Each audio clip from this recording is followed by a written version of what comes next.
Hello humans, it's just Martine, and today I'm going to let a spinner wheel pick the genre of my Kindle reads. Because I have over 800 unread ebooks in my Kindle library, it's fair to say that I have books of basically every genre there. I don't think I have a specific problem genre for having way more books of that genre than any other genre on my Kindle. Although, if there was one, it would probably be box sets of mystery books, so maybe I'll have to address that in the future. But overall, I have books of every genre, and I would say I don't necessarily pay attention to all the genres that I have all the time. And so today, I'm going to let a spinner wheel pick which genres I'm reading from for my next 5 Kindle reads. Without further ado, let's jump to the wheel. Here's the wheel. I have 2 slices each for sci-fi, fantasy, spooky, nonfiction, and romance, and then 1 free pick slot. So let's see what happens. I don't think I have a preference.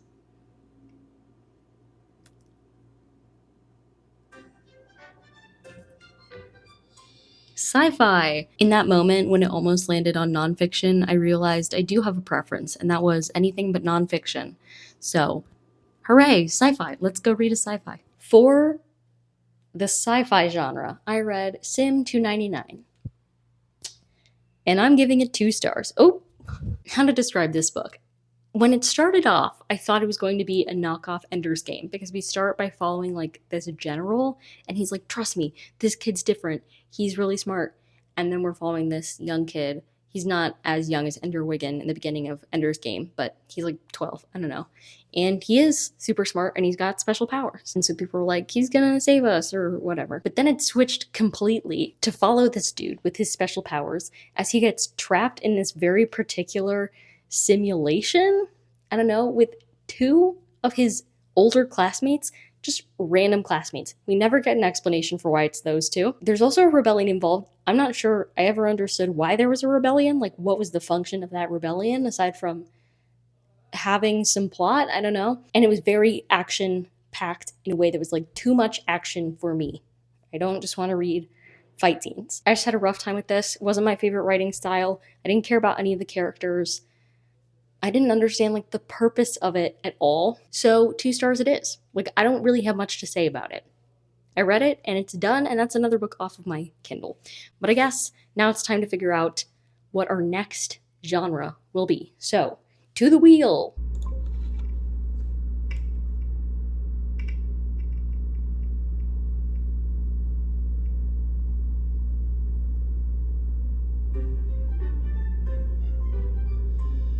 So spooky is not that bad. That actually gives us quite a range of options. It includes everything from horror to mysteries and thrillers. I guess we'll find one of those and get reading. For my spooky pick, I read Blood in the Bayou, which I'm giving 3.5 stars. I will say, I think there are 2 kinds of 3.5 stars for me. 3.5 stars that are meh, and 3.5 stars that are still a fun time.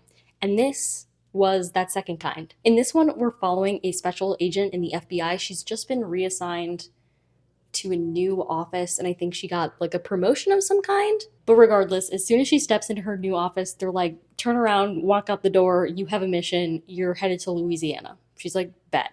So she goes to Louisiana, and she and her new partner there try to solve a serial murder case. And it's just a good time. We know who the killer is the whole time. And so in that way, it's definitely more thriller than mystery because we're like, is this guy gonna get our main characters? And it's full of dramatic irony because the perpetrator and the agents are interacting pretty much the whole time. But obviously the agents don't know that, but we know that. The killer knows that. And it's stressful. But it's a good time. The antagonist in this book is truly messed up. He's a serial killer, so I did really like the bayou aspect and the Louisiana vibe of it and the setting, although I have to say, I feel like it could have been set in the Everglades just as easily. I feel like there was nothing that made it feel so Louisiana to me. Just a place where alligators live. Could happen in South Florida too, and probably other places. I'm woefully bad at geography. Regardless, I had a pretty fun time with this, and it fit the prompt, so hooray! And now it's off my Kindle. I'm going to spit again and see what we get next.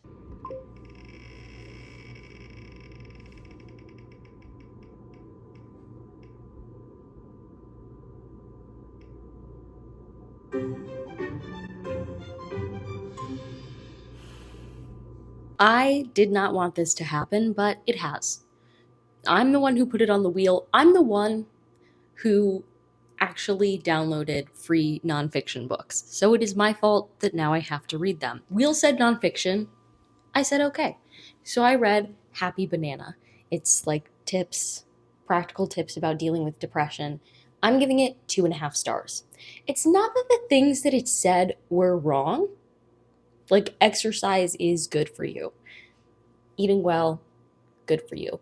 Talking to other people, good for you. I just feel like people know that, but they don't always know how to apply it to their lives. We know the things that are good for us. How, when you are having trouble, do you actually implement those things? So I feel like it just didn't do much. I really enjoyed all of the illustrations. I thought the illustrations were my favorite part of this. It was very short, so I did not spend much of my time reading this because it's just like a paragraph per tip, basically. The illustrations take up most of the space, so it's not like it was a waste of my time, but I just really cannot imagine a circumstance in which this would actually be life-changing information for somebody who is dealing with depression. Yeah, they're good tips if you can implement them, but how?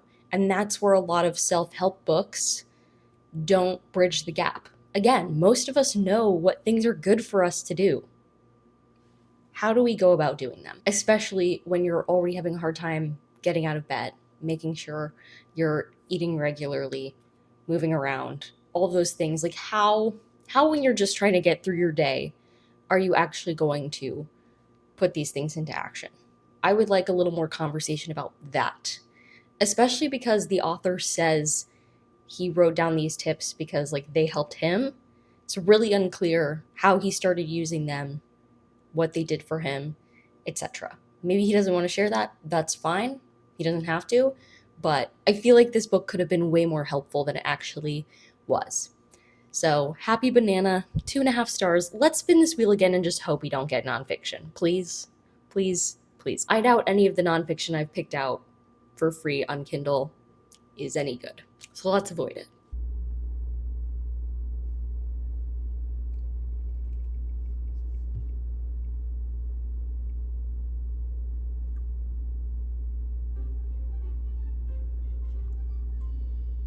Honestly, after that whole nonfiction thing, I really needed this free pick. So thank you to the wheel for giving me a free pick. And I went with like a chick lit contemporary read, The Nantucket Inn. Was I expecting high literature from this? No. Did I get high literature from this? No. So did I have a good time? Absolutely. I got what I wanted. 3.5 stars. In this one, we're following this woman. She's lived on Nantucket, gosh, a long time. She has several kids. All of them have very messy lives. We're following her and her kids and all of their messes. She decides she wants to turn her house into a bed and breakfast, so we're following the beginning of her journey doing that. There's nothing much special about it. Of course, it's very, I wouldn't even say tropey, just predictable. Everybody has problems, then they fall in love and it fixes their problems, right? That's how it goes. It's the beginning of a series. I might actually consider continuing on the series. I think it's available on Kindle Unlimited. I could be wrong. If it's available on Kindle Unlimited, I might continue it. Otherwise, I won't. But it was just like a fun, light time, really quick read.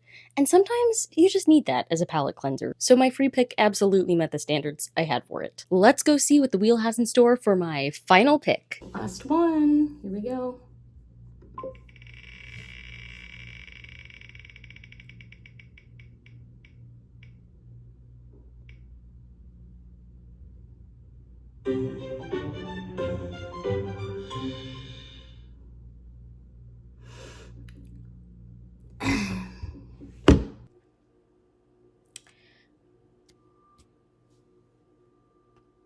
You know, if I ever do this again, I won't put nonfiction on this wheel. Or maybe actually it's good of me to be clearing out my nonfiction on my Kindle. Maybe I need to have a whole round of Kindle clear out about nonfiction.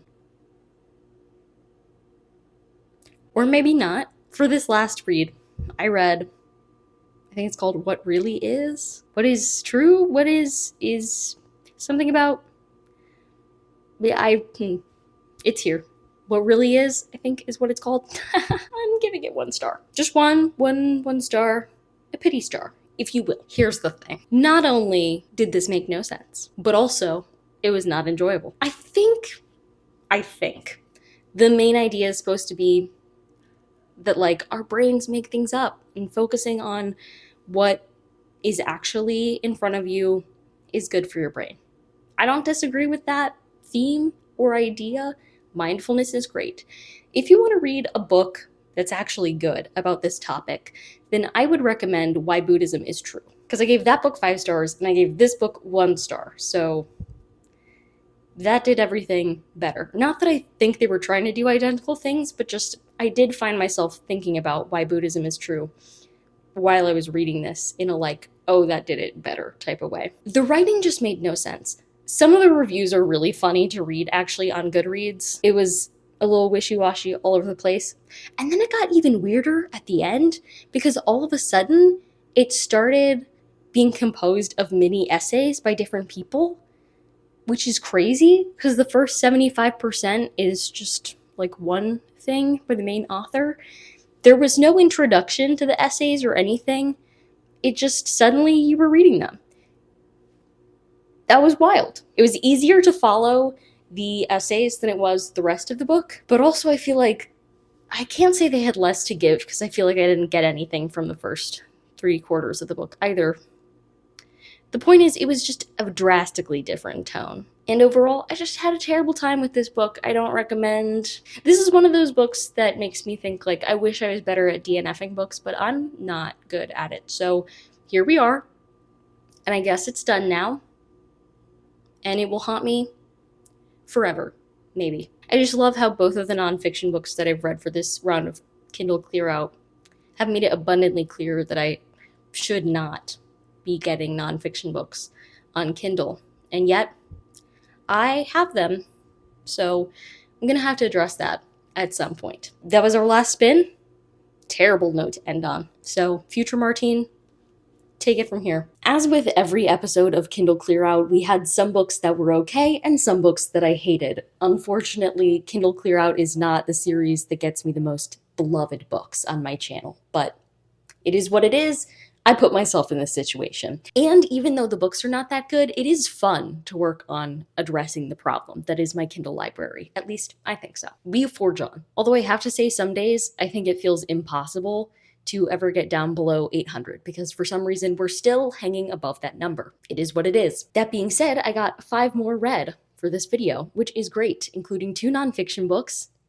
Did not like that, especially hated the last one. 1 free pick book that was kind of like a women's fiction beach read contemporary situation. Enjoyed that one just fine. A sci-fi book that did not hit, and a mystery that was pretty standard and good. So I guess it's a good thing that if I think I have a problem genre in my Kindle library, it's mysteries, because that one turned out the best out of this whole video. Granted, a 3.5 stars is not the best possible rating ever, but we take what we have. So with that, I'm going to wrap up this video. If you liked it, go ahead and give it a big thumbs up and comment down below, how should I choose my next Kindle reads? And subscribe for more bookish and college lifestyle content. And until next time, bye humans, bye!